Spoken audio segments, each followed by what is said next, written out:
Men aytay do'stlarim bir qissani sizlarga. Chiqdik toq qadam olishga. Rangon tog'i bag'rida do'stlar suhbat qurdilar. 60 yillik qadrdon ahil bo'lib turdilar. Qizilboy hoji do'stimiz mashinada xizmatda. Yeldek uchib Adirga bizni olib bordilar. Xayrullo hoji aka ham oshpaz ham suxandon. Hazil bilan dil ochib kuldirdi ko'p ermon. Shashlikning mazasidan tillar yorilib ketdi. Qo'li gul bu do'stimiz davralarga bo'ldi jon.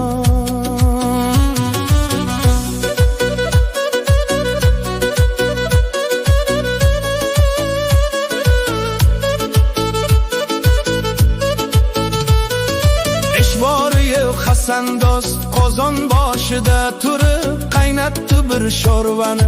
Dillarni lol qoldirib dovush berar kapkiri. Kuy avjiga chiqqanda sho'rvasining ta'midan yayradik ku qoniqib.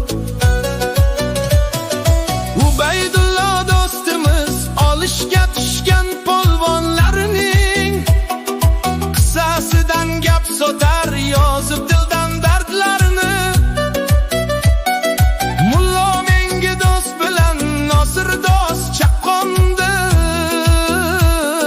Xizmat desa belini mahkam bog'lab chiqqandi. Abdulqodir hoji ham yelib-yelpib yuribdi. Bu ahillik mehrini yuraklarga ekkandir. Maysalar bosh ko'targan yerning issiq nafasi. Lola hali kurtakda ochilishning havasi. 60 yoshli sinfdosh ahillikning timsoli.